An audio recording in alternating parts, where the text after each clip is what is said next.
Hello my friends, and welcome back to our channel, Home is Where Our Heart Is. My name is Dane, author of the series of books Knowledge to Forage. I hope you're having a beautiful day wherever you are in the world, and thank you all for joining me here today, where I'm absolutely blessed to be spending my morning out exploring this incredible autumnal woods. The woodlands are a very magical place at this time of year. You can smell the earthy moss on the breeze, you can feel the dampness in the air, and the rich scent of mushrooms surrounds us all.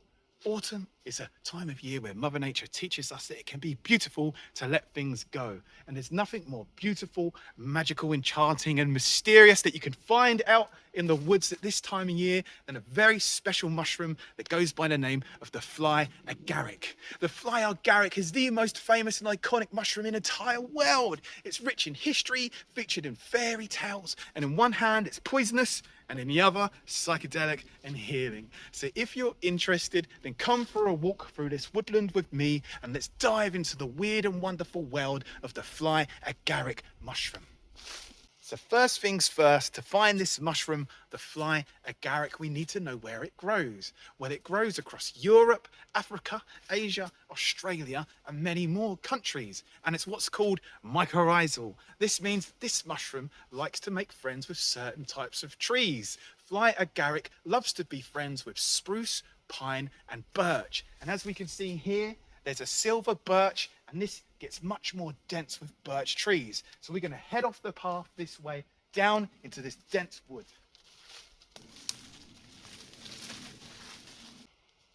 Now, Fly Agaric love to grow in woodlands like this, and they much prefer to grow in the autumn time. Last night there was a huge thunderstorm and heavy rain, and the air today is warm and humid. And as you can see, many of the leaves beginning to turn brown and fall to the ground. These are the perfect conditions for a Fly Agaric mushroom.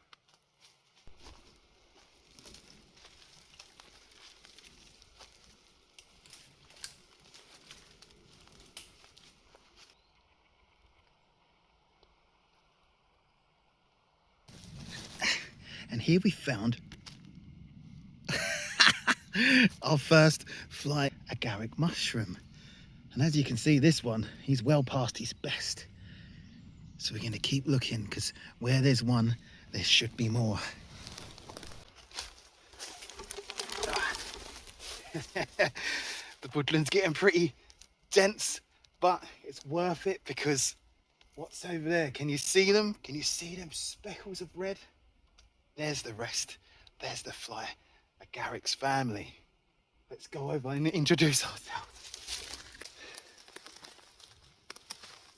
Wow, would you look at this beautiful collection of Fly Agaric.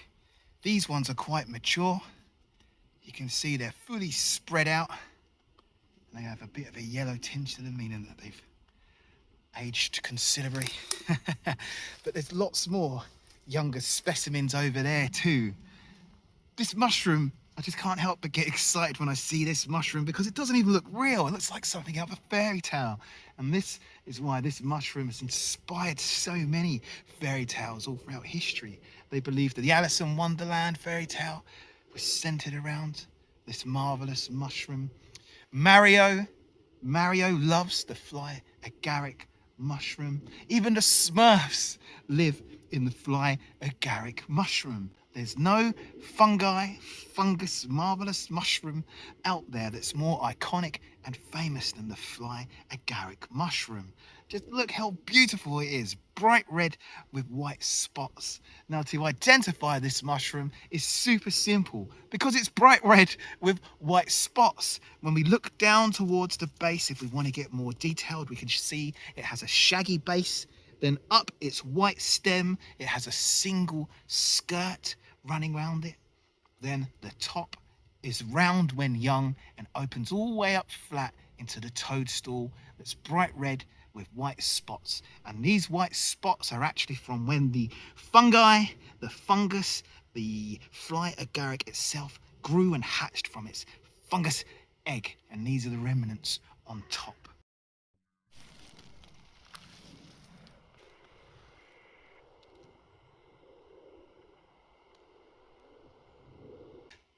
So the Fly Agaric's scientific name is Amanita muscaria. And does it look like any other mushrooms? Well, it does. It looks similar to the blusher, the grey-spotted Amanita, or the panther cap. But the main key difference being, of course, that the Fly Agaric is bright red, but sometimes it can be tinged a yellowy orange too. Now the Fly Agaric mushroom is a toxic mushroom. It's in the Amanita genus, which contains some of the most deadly toxic poisonous mushrooms in the entire world. But this didn't stop our ancestors from eating this mushroom. What they would do is boil it, discard the water and boil it again over and over again until the toxins were destroyed. And this makes this mushroom edible. But I wouldn't recommend doing that, because if you get it wrong, you could quite literally die. And this bright red beautiful mushroom with white spots is also a magic mushroom. Well, what does that mean? That means that this mushroom has conscious altering effects. It's a psychedelic mushroom, but it's a very special psychedelic mushroom. You see, Fly Agaric doesn't cause hallucinations in the same way as your common magic mushroom. And regular magic mushrooms, such as Golden Teacher, contains a compound called psilocybin, and that's what makes magic mushrooms magic and gives them their powerful psychological mind-bending effects. Whereas Fly Agaric doesn't contain any psilocybin at all. So how on earth is this mushroom a psychedelic? Well, what's happening here is the Fly Agaric contains two compounds, ibotenic acid and muscimol, and it's the ibotenic acid that gives this mushroom all its horrible effects, such as feeling dizzy and nauseous, whereas the muscimol brings the more positive effects, such as states of euphoria and visual and audible hallucinations. It's these two compounds within that make this mushroom a psychedelic mushroom. But here's where the plot thickens, because the Fly Agaric is known as one of the oldest intoxicants in the entire world. So surely our ancestors wasn't poisoning themselves to get the psychedelic effects of this mushroom. And the answer is no, they wasn't poisoning themselves at all. What they was doing was preparing this mushroom in a few different ways. You see, you remember the ibotenic acid, the compound in this mushroom that makes you sick? This actually converts to muscimol when the mushroom is dried. So what our ancestors would do is dry this mushroom, and the toxic effects would reduce and transform more into muscimol, meaning the mushroom dried would be more psychoactive.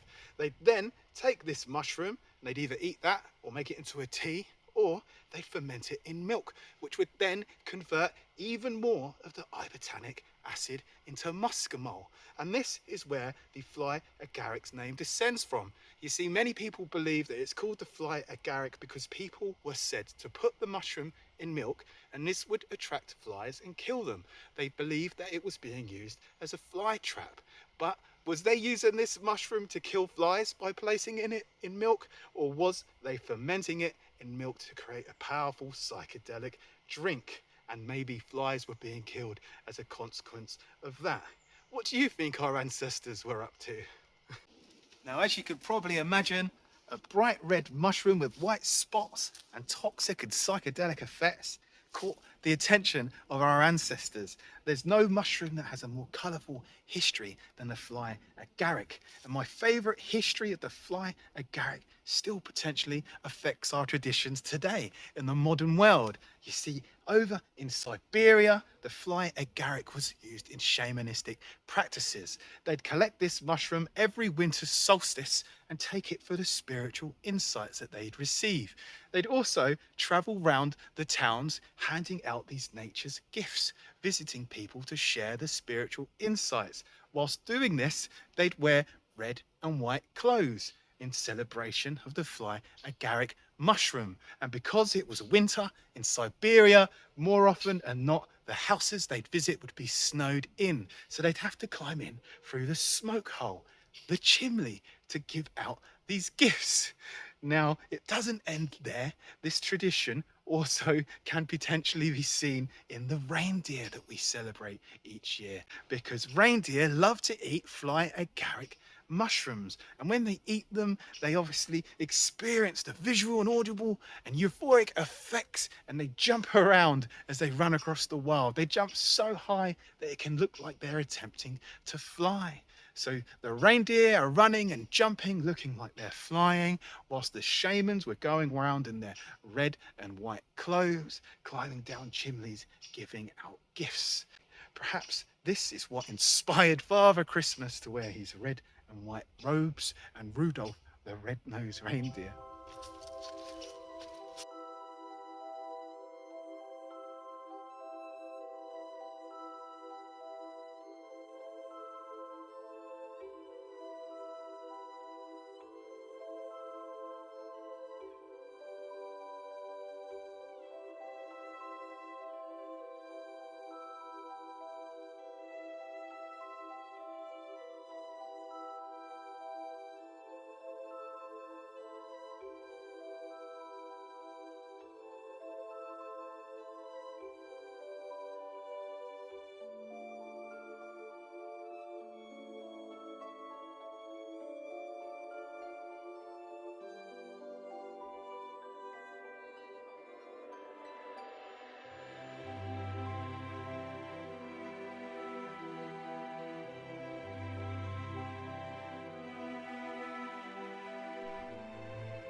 The deeper into the woods we go, the more Fly Agaric we find. Here's a little baby one here, some bigger ones, and scattered all around me are giant Fly Agaric mushrooms that have been weathered by the storm.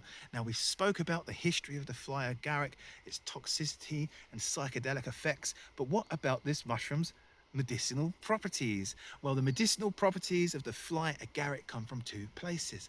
Firstly, the psychedelic effects, which we now know are very therapeutic to people that are suffering with mental health conditions. Psychedelics have been shown they can help people recover from OCD, depression, anxiety, anorexia, and post-traumatic stress disorder, as well as many other more mental ailments. And secondly, if you're not into taking large amounts of groovy substances, which many people aren't, and I can totally understand that, you can also microdose this mushroom. And when it's microdosed, taken in small amounts every single day, you can get the positive mental health effects without all the groovy side effects. Not only do you get positive mental health effects from this mushroom whilst microdosing, but it also acts as a sedative, and it's also a natural pain reliever too.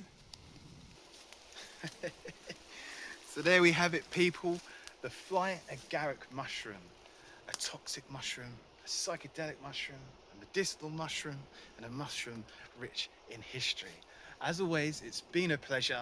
Don't forget to do all the modern world things such as like, comment, and subscribe to this channel, and ring the bell, because all the engagement this video gets means YouTube knows you like it, so it will show it to more people. If you want to own all the knowledge just like this in big book form, check out our awesome series of books, Knowledge to Forage, and look out for our brand new book coming soon, A Healing Herbal Journey, which is a huge book that talks specifically about the medicinal properties of nature, including mushrooms.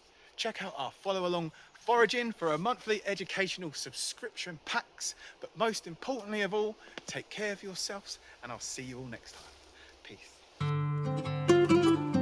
The Fly Agaric, magic in the woods. Our ancestors understood these fairy tale wonders, connected through their roots, vibrant red with spots of white. To stumble across these marvelous magical mushrooms is an awe-provoking sight.